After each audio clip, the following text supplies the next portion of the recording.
है मसीह का प्यारा वचन, ये है वचन, प्यारा वचन, यीशु मसीह का प्यारा। परमेश्वर के धन्य नाम की महिमा हो। प्रभात मनन के सत्र 1786 में आप सभी का बहुत ही विनम्रता के साथ स्वागत करता हूं। आइए आज का मनन के लिए हम पढ़ते हैं इब्रानी अध्याय 2 पद 10।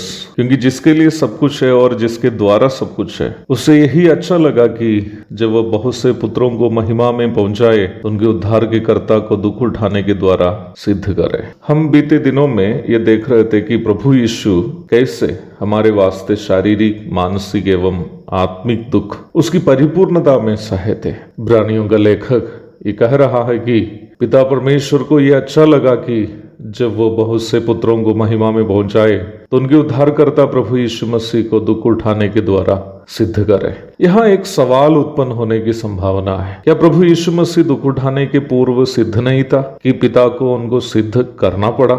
ये प्रश्न बहुत ही महत्वपूर्ण है। हमें समझने की बात यह है कि यहाँ प्रभु यीशु मसीह की ईश्वरीयता के गुणों की सिद्धता की बात नहीं बताई गई है, बल्कि उनको मानसिक देह में दुखों से सिद्ध करने की बात बताई गई है। प्रभु यीशु परमेश्वर का पुत्र है, अर्थात ईश्वरीयता में सम्मिलित तीन व्यक्तित्वों में दूसरा स्थानीय है वो, अर्थात परमेश्वर के तीन व्यक्तित्वों में अन्य दोनों व्यक्तित्वों से गुण, क्षमता एवं अस्तित्व में तुल्यता रखने वाला द्वितीय व्यक्तित्व है वो।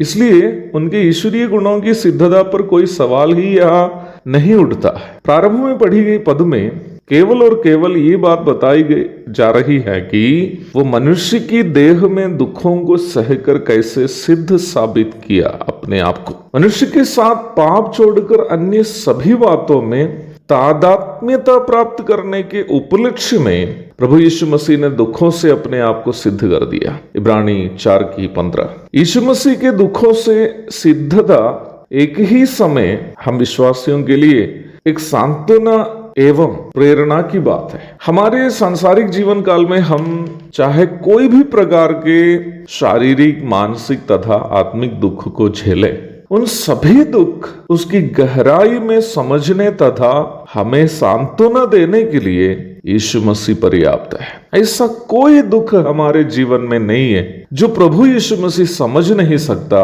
और हमें सांत्वना नहीं दे सकता। हमारे किसी भी प्रकार के दुख वो समझता है, क्योंकि हम सहने वाला कोई भी दुख उसकी परिपूर्णता में प्रभु यीशु मसीह संसार में रहकर मानुषिक देह में सहा था। इसलिए हमारे हर दुख वो समझता है उसकी परिपूर्णता में, उसकी गहराई में, और यदि हम उनके पास सांत्वना के लिए जाएंगे वो अवश्य हमें सांत्वना दे सकता है। और उसका यह भी वजह है कि हमारा कोई भी दुख उन दुखों से बड़ा नहीं जो प्रभु यीशु मसीह ने सहा। दूसरी बात, यीशु मसीह उन दुखों को इसलिए सहा था क्योंकि वो हमसे उतना अधिक प्रेम किया था। यीशु मसीह को जगत में मनुष्य बनकर के आने की या दुख उठाने की कोई आवश्यकता नहीं थी। प्रभु यीशु मसीह इसलिए मानुषिक देह में जगत में आया और हमारे लिए दुखों से अपने आप को सिद्ध कर दिया, क्योंकि वो हमसे प्रेम करता था।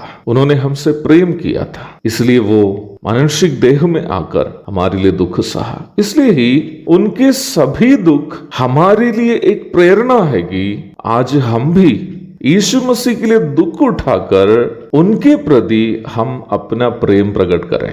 ये बात कभी नहीं भूले कि विश्वास के कारण मसीही जीवन में हम उठाने वाला हर दुख यीशु मसीह के प्रति हमारा प्रेम का प्रकटीकरण है, और इसलिए ही उन सभी दुखों का हमारे लिए अवश्य प्रतिफल भी रखा गया है। और सबसे रोचक बात 2 तीमुथियुस 2:11 में हम इस प्रकार पढ़ते हैं, यदि हम उसके साथ मर गए हैं तो उसके साथ जिएंगे भी, यदि हम धीरज से सहते रहेंगे तो अनंतता में उसके साथ राज भी करेंगे। एक और शुभ दिन की धन्य कामनाओं के साथ आज का मनन मैं यहाँ समाप्त करता हूँ। प्रभु आप सबको आशीष दे।